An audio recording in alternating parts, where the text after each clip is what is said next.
There is a town in central Ohio called Circleville. It's a population of maybe 10,000 people. It's very modest, blue collar, totally obscure. Unless you maybe have relatives from Circleville or you are from the area, there's a good chance you've never heard of Circleville. Their big claim to fame is their pumpkin show that they've been hosting every year since 1903. But if you're a fan of unsolved mysteries, there's a pretty good chance you've heard of Circleville because it played host to one of the strangest mysteries that played out in American history that started all the way back in 1976 and, depending on your viewpoint, still persists to this day. Before we get into today's story, if you're a fan of the strange, dark, and mysterious, then you come to the right channel because that's the focus of my channel, and I upload 3 to 4 times a week. And so if that's something you're interested in, I would ask you to gently bash the like button and then subscribe to this channel and turn on all post notifications so you don't miss any of my weekly 3 to 4 uploads. All right, let's get into the story.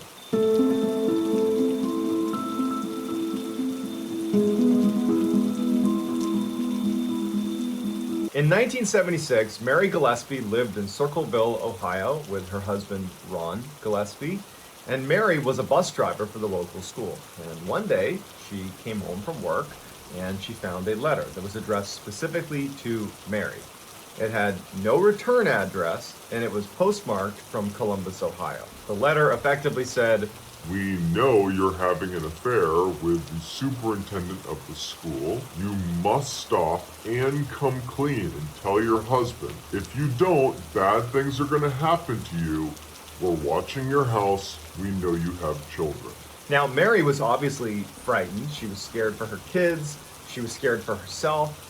She didn't really know how to react to this letter, so she just ignored it and hoped that it was a hoax and that it would just stop. But a week goes by, and she gets another letter. This letter was even more threatening, saying that "If you don't stop this now, we are going to harm you. This is not a joke." Mary decided to ignore that letter too.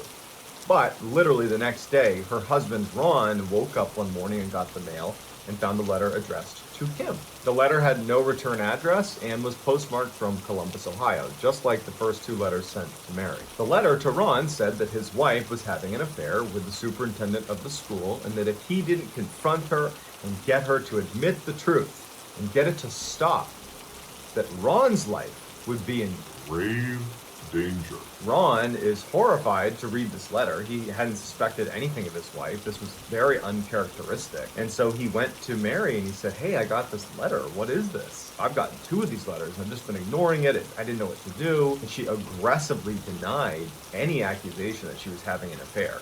She said, "I'm not doing any of that." And so Ron believes his wife and says, "You know what? I don't know what this is, but I believe you. Let's ignore this. This will go away. I don't know what this is, but it'll go away." A week later, Ron receives another letter addressed to him, no return address, postmarked from Columbus, Ohio. This letter said, "Ron, it's been a week and you haven't done anything. You have to get her to admit the truth. Otherwise, not only are we going to put your life in danger, we're also going to broadcast what she's doing all over town on billboards, on radio, and on TV." So at this point, Ron and Mary are scared. Ron is still standing behind his wife. He believes his wife that she has not had an affair, that this is just some horrible hoax. But they're scared. But they don't really want to go to police yet. They kind of want this to just go away. So their first step is, let's tell some people in our inner circle just to kind of put this out there and see what other people think. And so the 3 people that were closest to Ron and Mary were Ron's sister, Ron's sister's husband, named Paul Freshour, and Paul's sister.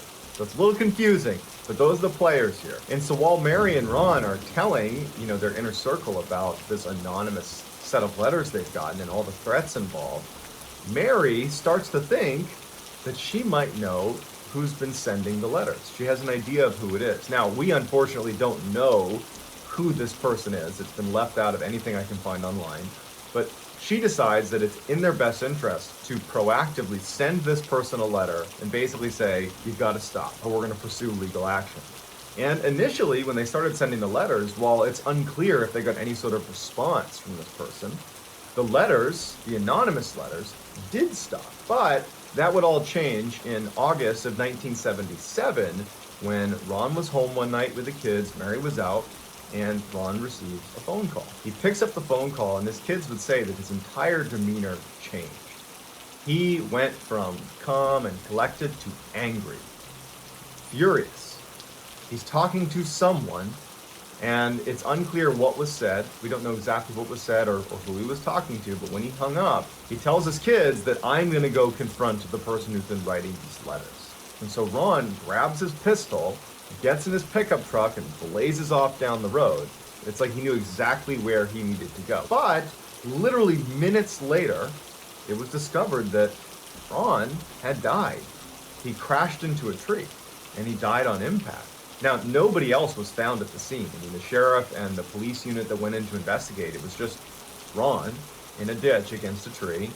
But they found that he had fired one shot out of his pistol. They don't know who he was shooting at or what he was shooting at, but he fired a shot before he crashed.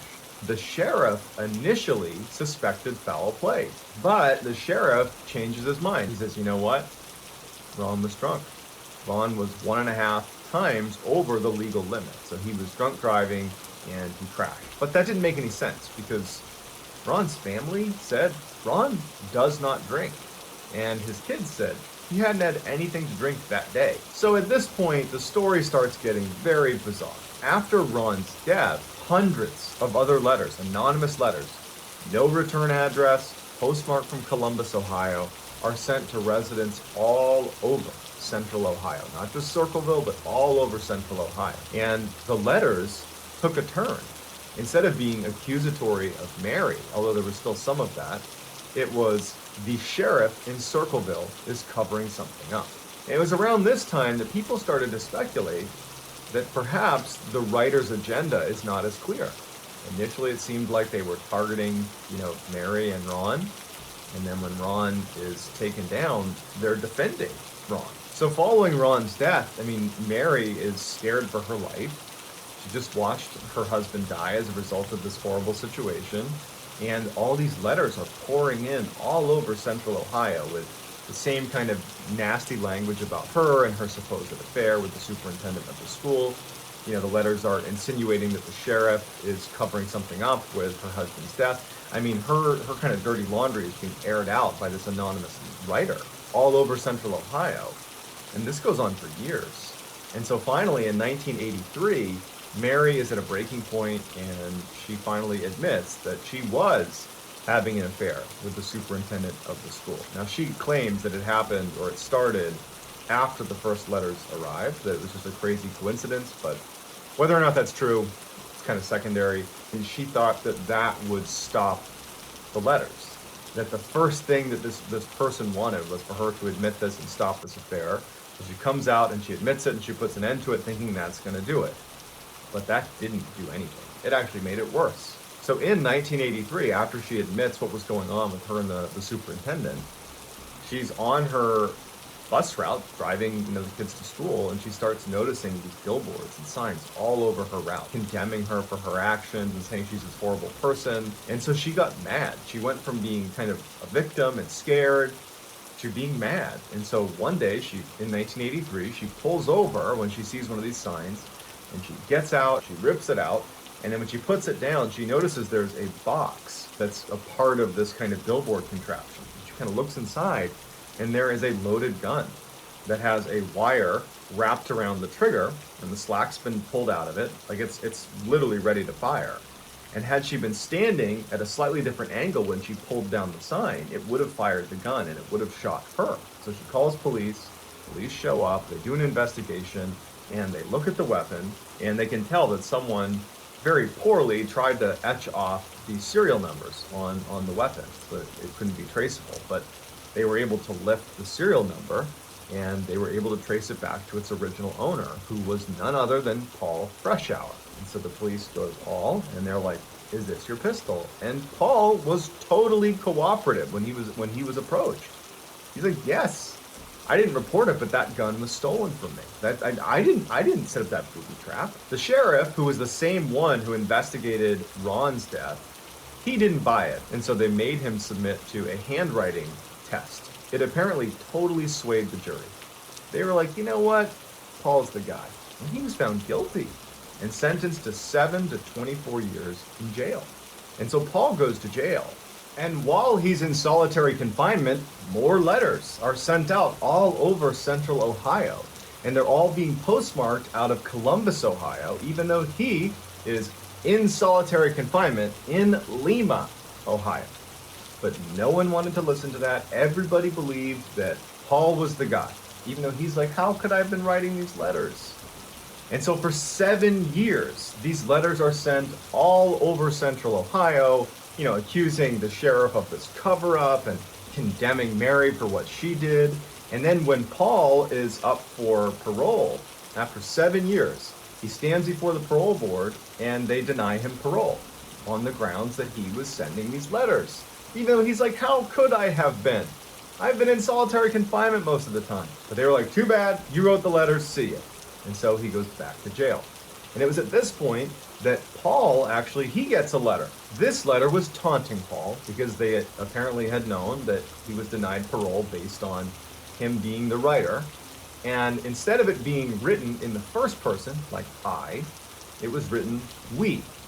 We are keeping you in jail for as long as we can. Basically saying, haha, we know you didn't do it, but we are going to keep you in jail for as long as we can. And they even said, that booby trap is not the only one. It's only a matter of time before somebody else finds one, and then you're going to get blamed for that too. But following that letter, the letters stopped. And so for 3 years, Paul remains in jail until he's up for parole again. And since there haven't been any more letters, and no one found any more booby traps, Paul's granted parole. Paul would maintain his innocence all the way until 2012 when he passed away. So in 1993, which was the same year that Paul was released from prison, the very popular TV show Unsolved Mysteries decides to cover this story. As soon as they are beginning to do research on it, they receive a letter from an anonymous person with no return address, postmarked from Columbus, Ohio, written in the same style handwriting as the Circleville writer. It said, if you come to Ohio, you El Sickos will pay. And so the staff and crew of this show had a decision to make. Is this a credible threat or not? Do we actually pursue this or not? And they ultimately decided that they had to do it now. And so they go into Ohio and they do their own research and they start questioning people that were involved in this case. And they come across a crucial piece of evidence that more than likely could have potentially kept Paul from going to jail. They discovered that there was another witness that was never brought forward despite she made herself available. She was not used in the trial and was basically cast aside. But she was also she was a bus driver. And she was on the same route as Mary. And before Mary went to that booby trap sign and ripped it down and almost was shot, this bus driver was ahead of Mary. And when she passed by, she saw there was a yellow, flashy El Camino sports car parked near the sign.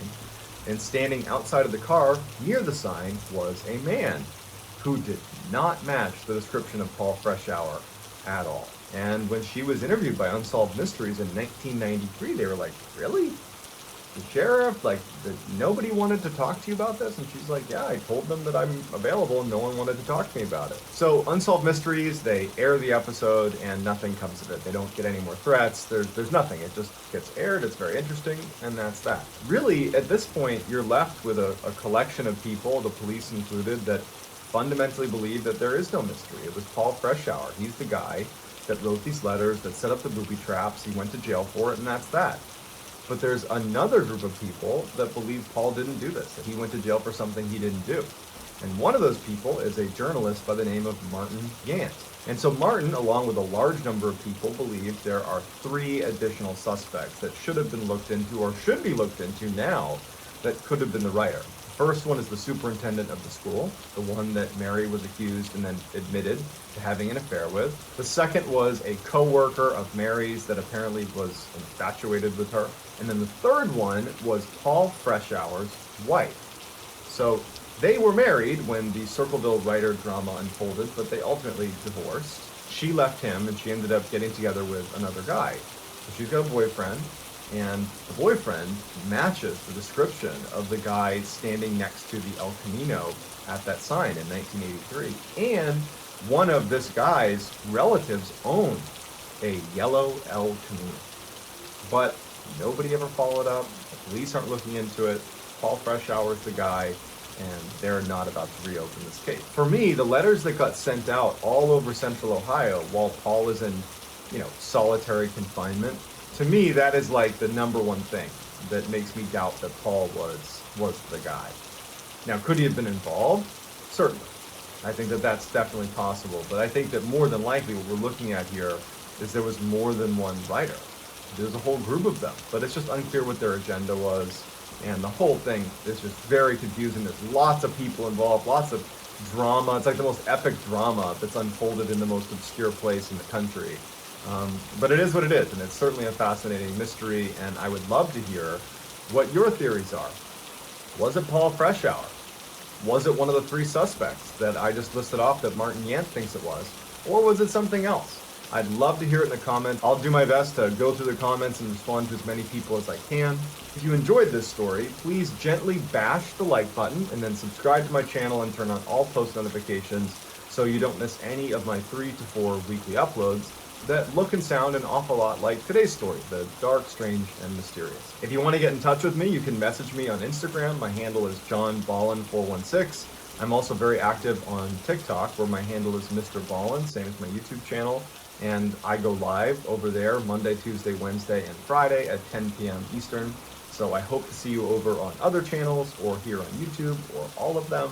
But either way, I really appreciate your support. And until next time, see you guys.